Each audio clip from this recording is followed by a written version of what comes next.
Good evening to all. This is Pratima Singh and welcome back to पोलपाथ।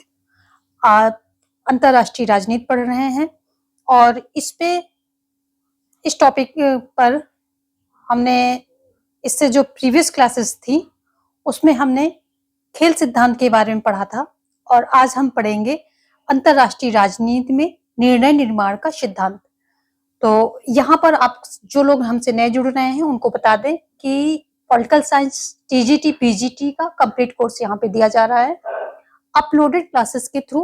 तो ये course video playlist के नाम से जो है एक प्लेलिस्ट लगी हुई है, आप वहां पर जाकर के सारे कोर्स वीडियोस यानी कि जो भी आपका कोर्स के टॉपिक हैं वो सारे वहां से अवेल कर सकते हैं और अपनी प्रिपरेशन फ्री में कर सकते हैं विदाउट एनी कोचिंग। साथ में कोई प्रैक्टिस की बुक ले लीजिए, प्रैक्टिस लगाते रहिए, सिलेक्शन निश्चित है। तो यहाँ पर हम आज पढ़ रहे हैं अंतर्राष्ट्रीय राजनीति में निर्णय निर्माण का सिद्धांत। अगर हम बात करें कि अंतर्राष्ट्रीय राजनीति में निर्णय निर्माण का सिद्धांत किसने प्रतिपादित किया है, तो इसके प्रतिपादक हैं स्नाइडर महोदय। तो पहला आपका पॉइंट यहाँ से ये बन जाएगा कि स्नाइडर महोदय जो हैं इसके प्रतिपादक हैं इस सिद्धांत के। स्नाइडर के अनुसार निर्णय निर्माण सिद्धांत के कुछ मूल मान्यताएं हैं, कौन कौन सी हैं ये बताते हैं स्नाइडर महोदय। 3 मान्यताओं का इन्होंने जो है विशेष रूप से उल्लेख किया है। नंबर 1 कि सभी प्रकार की राजनीतिक क्रियाओं का संपादन निश्चित मानव या मानवीय समूह द्वारा होता है। नंबर 1 ये हो गया।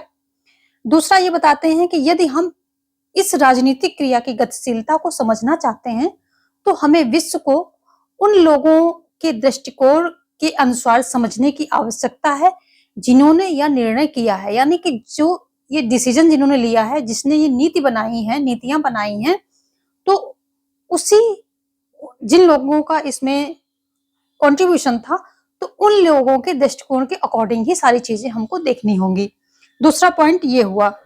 तीसरा है कि निर्णय निर्माण को समझने के लिए निर्णयकर्ता को प्रभावी करने वाले कारक को समझना होगा, यानी कि जब निर्णय निर्माण प्रक्रिया चल रही होती है तो जो निर्णयकर्ता होता है यानी कि जो डिसीजन मेकर होता है उसके निर्णय कितना प्रभावी होंगे उसके पीछे भी कुछ कारक होते हैं। तो कौन कौन से होते हैं? प्रभावी करने वाले कारकों का बहुत महत्वपूर्ण रोल होता है। कोई निर्णय निर्माण हो रहा है और जो निर्णय करता है उसके डिसीजन कितने प्रभावी होंगे उसके पीछे भी बहुत सारे कारक क्या है रोल प्ले करते हैं। कौन कौन से हैं? सबसे पहले है आंतरिक कारक। ठीक है, कौन कौन से कारक इन्होंने बताए हैं? आंतरिक कारक। दूसरा है बाह्य कारक, बाहरी कह लीजिए, बाह्य कह लीजिए। और तीसरा है निर्णय निर्माण की प्रक्रिया। ये 3 कारक इन्होंने बताए हैं कि किसी भी जब निर्णयकर्ता का प्रभाव जो निर्णय है कितना प्रभावी होगा, इनके पीछे ये तीनों कारक काम करते हैं, तीनों फैक्टर काम करते हैं। अंतरराष्ट्रीय राजनीति में निर्णय निर्माण की प्रक्रिया विदेश नीति को प्रभावित करती है। सबसे इसमें जो निर्णय निर्माण की प्रक्रिया है ये क्या करती है? विदेश नीति को प्रभावित करती है। जिस प्रकार का निर्णय लिया जाएगा, जिस प्रकार की डिसीजन मेकिंग होगी, जो नेता हैं जितने स्ट्रांग होंगे और जितना वो क्या सक्षम होंगे उतना ही ज्यादा वो नीतियां अच्छी बनेंगी और विदेश नीति को प्रभावित, सारी नीतियां विदेश नीति को प्रभावित करती हैं। तो एक प्रकार से अगर निर्णय अच्छा है, प्रभावी नेता है तो विदेश नीति में भी हमारी अच्छी रहेगी। दूसरा पॉइंट है इस सिद्धांत के अंतर्गत इस बिंदु पर विचार किया जाता है कि किस विदेश नीति संबंधी निर्णय किस प्रकार किए जाएंगे। तो इस सिद्धांत में ये विचार किया जाता है कि किस प्रकार की विदेश नीति में किस प्रकार के निर्णय जो है किए जाएंगे। ये मैं मान के चलती हूँ कि आप पेन पेपर लेकर के बैठे और सारी चीजें नोट डाउन कर रहे हैं। यदि आप नोट डाउन नहीं कर रहे हैं तो करना शुरू कर दीजिए, वीडियो को पॉज करके पेन पेपर ले लीजिए। विदाउट पेन पेपर कोई पढ़ाई नहीं होती है। आपका राइटिंग, रीडिंग, लिसनिंग, ये सारी चीजें जो हैं चलती रहनी चाहिए। आपके जब अपने नोट्स तैयार होते हैं तभी आप ज्यादा अच्छे से उसको कॉन्सेप्ट को समझते हैं, क्योंकि आपके अपने नोट्स तैयार करते समय आप पूरा ध्यान जो है लेक्चर पर, जो भी टीचर बता रहा है उसकी बातों पर आपका पूरा फोकस होता है और तब जाके आपके वहां से अपने नोट्स बनते हैं। तो ये टेक्निक सबसे अच्छी होती है। यदि आप पढ़ रहे हैं तो आप पेन लेकर के लिखते रहिए। उससे आपका 100% फोकस बना रहेगा और कहीं भी आपका माइंड जो है डाइवर्ट नहीं होगा। ये सबसे अच्छी टेक्निक है 100% फोकस बनाए रखने के लिए। और इसमें बेनिफिट ये है कि आपका साथ में नोट्स तैयार हो जाएंगे, जो कि इन बिटवीन आप फटाफट रिवाइज करेंगे और एंड में भी आप रिवाइज करेंगे। आपके पास अपना मटेरियल तैयार होता रहेगा। तो यहाँ पर जितने भी कोर्स वीडियोस दिए गए हैं उन सभी के नोट्स बनाकर आप अपनी प्रिपरेशन कर सकते हैं। और कुछ भी जरूरी नहीं है कि आप कोचिंग लेंगे तभी आपको सक्सेस मिलेगी। विदाउट कोचिंग भी आजकल जो है बहुत सारा मटेरियल आपको मिल जाता है फ्री ऑफ कॉस्ट, जो कि हमारे चैनल पे भी पॉलिटिकल साइंस का मिल रहा है। फ्री में मैं सारी क्लासेस दे रही हूँ। अपलोडेड है तो क्या हुआ, जिसको पढ़ना है वो अपलोडेड से भी पढ़ लेता है और लाइव जाकर के भी पढ़ लेता है। तो यदि आपको पढ़ना है तो यहाँ पर सारी चीजें अवेलेबल हैं। आप अपने नोट्स बनाइए और फ्री में तैयारी करते रहिए। तो हमने बात किया कि अंतरराष्ट्रीय निर्णय निर्माण प्रक्रिया विदेश नीति को प्रभावित करती है और किस प्रकार का निर्णय लिया जाएगा और किस प्रकार की विदेश नीति संबंधी निर्णय किस प्रकार से किए जाएंगे, ये सारे पॉइंट इसमें डिस्कस किए जाते हैं। निर्णय निर्माण सिद्धांत विदेश नीति के व्यवहार को व्यवस्थित विश्लेषण करता है और इस जो निर्णय निर्माण संबंधी ये सिद्धांत है, इसके विचारक में कौन कौन आ जाते हैं? स्नाइडर आ जाएंगे, सपिन आ जाएंगे, जॉन बर्टन आ जाएंगे, हर्बर्ट साइमन आ जाएंगे, लासवेल आ जाएंगे, मार्गरेट स्प्राउट आ जाएंगे, हेराल्ड स्प्राउट आ जाएंगे और रोजर हिंसमैन आ जाएंगे, जॉर्ज बर्नार्ड आ जाएंगे, जेम्स रॉबिन्सन आ जाएंगे। तो ये सारे इसके जो है समर्थक माने जाते हैं या विचारक माने जाते हैं इस सिद्धांत के। अब हम आगे बात करेंगे कि विदेश नीति के संबंध में कारकों का प्रभाव कैसे होता है, कौन कौन से कारक जो है प्रभावी होते हैं। तो विदेश नीति के संबंध में कारकों का प्रभाव कौन सा हो, तो पहला होता है व्यक्तित्व पर कारक का प्रभाव। इसके अंतर्गत यह है कि अलेक्जेंडर जॉर्ज और जूनियर जॉर्ज के अनुसार, अलेक्जेंडर जॉर्ज और जूनियर जॉर्ज इन दोनों विचारकों ने अपने विचार इसमें व्यक्त किए हैं और इनके अनुसार निर्णय निर्माण में व्यक्तित्व का महत्वपूर्ण योगदान होता है। इसलिए निर्णय निर्माण को समझने के लिए कर्ता के व्यक्तित्व को अध्ययन करना चाहिए। दूसरा पॉइंट इसमें यह है, व्यक्तित्व जो निर्णय निर्माण होता है उसमें व्यक्तित्व का महत्वपूर्ण योगदान होता है। जैसा व्यक्तित्व होगा, जैसा जिस क्वालिटी को वो लीडर लीड कर रहा है, उसी तरह के क्वालिटी को लिए हुए, इंक्लूड करते हुए निर्णय जो है लिए जाते हैं। तो ये बहुत एक अहम रोल है कि जिस प्रकार का निर्णय निर्माण प्रक्रिया में जैसा लीडर का व्यक्तित्व होगा, निर्णयकर्ता का व्यक्तित्व होगा, तो निर्णय निर्माण या डिसीजन मेकिंग उसी दिशा पर जाएगी, यानी कि उसके व्यक्तित्व का पूरा प्रभाव पड़ता है। दूसरा पॉइंट इसके अंतर्गत क्या है कि विदेश नीति के निर्धारण में सभी निर्णय राष्ट्रीय नेता करते हैं और उसके व्यक्तित्व का पूर्ण प्रभाव रहता है, जिससे विदेश नीति की दिशा तय होती है। तो जो अभी अभी हमने उसके पर बात करी ली है, दूसरा पॉइंट हो गया। और इसमें आगे क्या है कि आईपी में कुछ विचारकों ने इस परिवर्धन मूलक जीवनी की तकनीक कहा है, जिससे वुड्रो विल्सन को आधार बनाया गया है। तो इसे क्या है, परिवर्धन मूलक जीवनी की तकनीक कहा है इस सिद्धांत को, और जिसमें वुड्रो विल्सन को आधार बनाया गया है। जो वुड्रो विल्सन के विचार हैं, जो उनकी आइडियोलॉजी है, उसको आधार बनाया गया है। तो किसको आधार बनाया गया है? वुड्रो विल्सन के जो विचार हैं या वुड्रो विल्सन को आधार बनाया गया है। दूसरा इसमें जो मेन कारण है, पर्यावरण संबंधी कारण आ जाते हैं, और पर्यावरण संबंधी में दो तरह के कारक आ जाते हैं। कौन से? आंतरिक पर्यावरण और बाह्य पर्यावरण। पर्यावरण दो तरह का होता है, जैसे कि देश के अंदर का पर्यावरण, देश में क्या क्या चीजें चल रही हैं, क्या उथल पुथल चल रही है या फिर शांति चल रही है, नेता कैसे हैं और उसके कर्मचारी कैसे हैं, भ्रष्टाचारी हैं या फिर उनमें मोरालिटी है।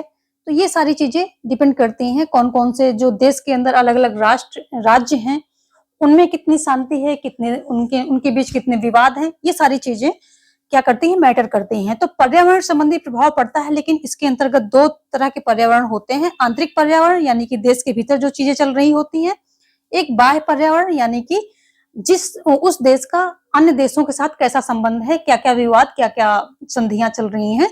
तो दो तरह के हुए, एक देश के भीतर और एक देश के बाहर के देशों से। ठीक है, तो दो तरह के पर्यावरण होते हैं। ये जो मार्गरेट और हेराल्ड स्प्राउट के अनुसार निर्णय निर्माण में पर्यावरण की प्रभावी भूमिका होती है। ये कुछ कोट्स हैं, तो आप इसको लिख लेंगे। मार्गरेट और हेराल्ड स्प्राउट, मार्गरेट और हेराल्ड स्प्राउट के अनुसार ये क्या कहते हैं कि निर्णय निर्माण में पर्यावरण की भूमिका प्रभावी होती है।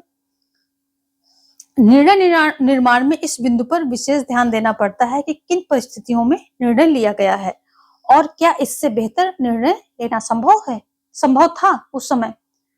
तो इनकी परिभाषा क्या हो जाती है मार्गरेट और हेराल्ड स्प्राउट की, कि निर्णय निर्माण में पर्यावरण की भूमिका प्रभावी होती है।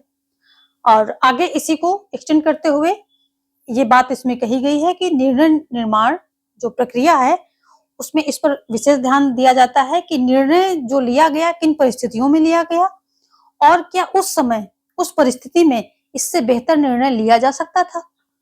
अगेन दूसरा पॉइंट है, देश की विदेश नीति का प्रभाव आंतरिक एवं बाह्य दोनों पर्यावरण का होता है, जैसे कि अभी हमने बताया। और निर्णय निर्माण के संबंध में भारत की विदेश नीति आंतरिक एवं बाह्य दोनों पर्यावरण से प्रभावित रही है। भारत हो या कोई भी देश हो, ये क्या है कि दोनों प्रकार के पर्यावरण से उसकी विदेश नीतियां प्रभावित होती रहती हैं। तो यहाँ पर हम भारत का एग्जाम्पल लेते हैं और देखते हैं कि आंतरिक पर्यावरण के संबंध में कौन कौन सी चीजें जो हैं विदेश नीति को प्रभावित करते रहे हैं, जो भारत की विदेश नीति है।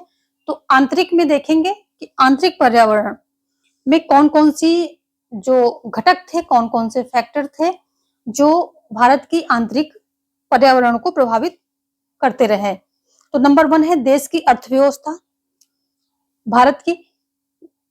देश की अर्थव्यवस्था, भारत की कूटनिरपेक्षता नीति को देश की अर्थव्यवस्था ने ही प्रभावित किया था, क्योंकि गरीब भारत की दशा देखकर नेहरू ने विश्व के सभी गुटों से तटस्थ रहने का निर्णय लिया था। तो उस समय, जिस समय हमारा भारत देश आजाद हुआ था, उस समय काफी गरीबी थी और दोनों देशों, क्योंकि उसको सबसे मदद चाहिए होती थी, भाई कहीं से कुछ मिल रहा है, कहीं से कुछ मिल रहा, अगर वो एक पक्ष में चला जाता है तो दूसरे पक्ष की चीजें वो नहीं ले पाएगा। दूसरे पक्ष से जो सुविधाएं मिल रही हैं, जो उसको सहायता मिल रही है या जो भी रिसोर्सेस मिल रहे हैं, भले ही पैसे देके मिल रहे हो, उस समय तो हर चीज में पिछड़ा हुआ था, तो वो नहीं मिल पाएगा क्योंकि वो एक गुट का हो जाएगा। इसलिए नेहरू तटस्थ रहे, क्योंकि गरीब देश को, पिछड़े हुए देश को आगे ले जाने के लिए उसको सबकी सहायता और सबके सपोर्ट की जरूरत थी, इसलिए वो तटस्थ रहे। तटस्थ रहने का मतलब वो किसी के भी नहीं है और सबके साथ जा सकते हैं, सबके साथ बातचीत कर सकते हैं, सबके साथ मेलजोल रख सकते हैं। दूसरी क्या है, तमिलनाडु की स्थिति। दूसरा है तमिलनाडु की स्थिति। तमिल समस्या आप सभी को पता है, राजीव गांधी ने शांति सेना भेजी थी। तो इस तरह की समस्याएं जो है भारत की आंतरिक जो नीतियां थी, आंतरिक पर्यावरण जो भारत का था, तो विदेश नीति को ये सब प्रभावित करती रही। तमिल की समस्या ने भारत और श्रीलंका को व्यापक रूप से प्रभावित किया। 1987 में भारतीय सरकार द्वारा तमिलों को सहायता प्रदान करना आंतरिक दबाव का ही कारण था। आंतरिक दबाव का ऐसा था कि जो भारत के तमिल थे वो कह रहे थे कि जो हमारे भारत से गए हुए तमिल हैं, श्रीलंका में रह रहे हैं, उनके साथ दुर्व्यवहार हो रहा है, तो हमारी सरकार उनकी क्यों सहायता नहीं कर रही है। तो ये क्या था, एक प्रकार से आंतरिक दबाव था सरकार पर, जो कि उसको उनकी सहायता करनी पड़ी, जिससे विदेश नीति नकारात्मक दिशा में चली गई, क्योंकि वो शांति सेना बिना अपना लक्ष्य पूरा किए हुए आई और वहां पर दूसरे भी विवाद हो गए थे। वो अब आप सभी को पता है, आप पॉलिटिकल साइंस के स्टूडेंट रहे हैं तो ये सब सारी चीजें आपको पता होनी चाहिए। भारत में जनसंख्या का बड़ा भाग मुस्लिम है, जिससे कोई भी सरकार मुस्लिम राष्ट्र की उपेक्षा नहीं कर पाती है, और इसीलिए भारत में अरब इजराइल के युद्ध को सदैव अरब का साथ दिया है। भारत ने किसका? सदैव अरब का साथ दिया है जब भी अरब इजराइल युद्ध हुआ है। इसी प्रकार म्यांमार संबंधी प्रभाव आप देख सकते हैं। भारत का लोकतांत्रिक होना भी म्यांमार के साथ संबंधों को प्रभावित किया है। भारत ने क्या किया, भारत तो लोकतांत्रिक था और म्यांमार में सैनिक तानाशाही होने के कारण भारत ने उसके साथ प्रभावी संबंध विकसित नहीं किए, जिससे म्यांमार चीन की गोद में जा बैठा और जो कोको द्वीप में चीन ने अपने जो है राडार और अन्य संचार तंत्र को स्थापित किया। तो ये सारी बातें कुछ हो गई आंतरिक पर्यावरण की। आगे देखेंगे बाह्य पर्यावरण संबंधित कौन कौन से पॉइंट हैं, तो देख लेते हैं। बाह्य पर्यावरण, ये आपका दूसरा पॉइंट है।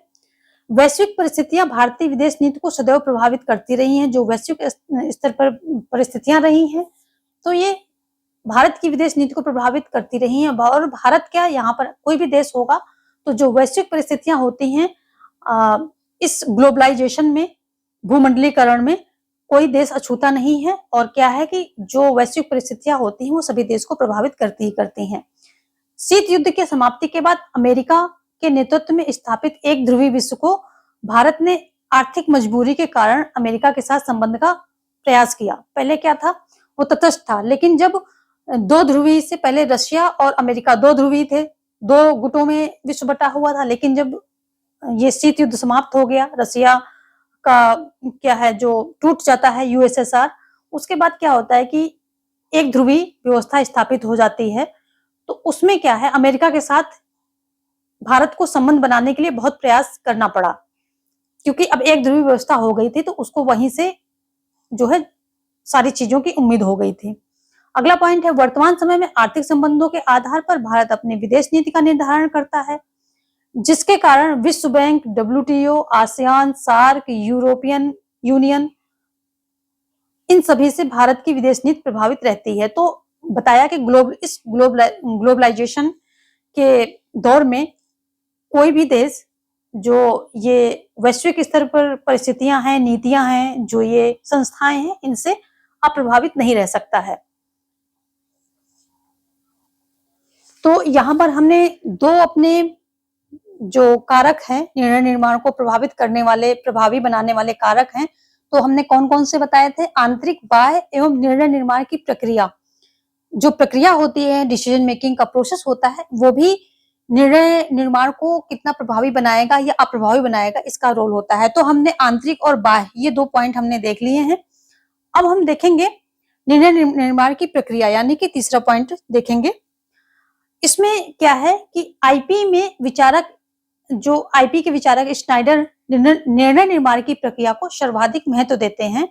और स्नाइडर के अनुसार निर्णय निर्माण की विदेश नीति का आधार है। जो निर्णय निर्माण है, ये क्या है, विदेश नीति का आधार है। स्नाइडर महोदय ऐसा कहते हैं, ये इनका कोट है, आप इसको लिख सकते हैं।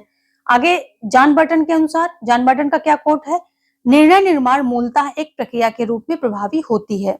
तो ये दोनों कोट आप नोट डाउन कर सकते हैं। स्नाइडर ने निर्णय निर्माण की प्रक्रिया में 3 तत्वों को स्वीकार किया है। कौन कौन से तत्व हैं? 3 तत्वों को इन्होंने बताया है या स्वीकार किया है। कौन कौन सी है? पहली है क्षमता, दूसरा है सूचना और तीसरा है अभिप्रेरणा। तो सबसे पहले हम क्षमता के बारे में देख लेते हैं कि क्षमता के अंतर्गत क्या बताया है स्नाइडर ने। स्नाइडर के अनुसार किसी भी देश की विदेश नीति का निर्धारण राष्ट्रीय नेताओं के माध्यम से होता है। इसलिए यदि राष्ट्रीय नेता सक्षम नहीं होंगे तो विदेश नीति प्रभावी नहीं होगी। इसीलिए सक्षम नेता ही राष्ट्र की विदेश नीति को प्रभावी तरीके से तैयार करते हैं। तो जैसे आजकल आप मोदी को देख रहे हैं, तो जो नेता जैसे सक्षम होते हैं वो भारत या किसी भी देश की विदेश नीति को बहुत प्रभावी तरीके से रखते हैं विश्व स्तर पर, विश्व पटल पर।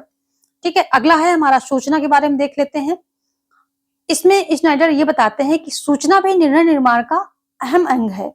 राष्ट्रीय नेताओं को अंतरराष्ट्रीय सूचना से संपन्न होना चाहिए। ऐसा नहीं कि वो देश के अंदर घुसे हैं और देश की उलझनों में उलझे हुए हैं, उनको विश्व में क्या चल रहा है उसको पता ही नहीं है।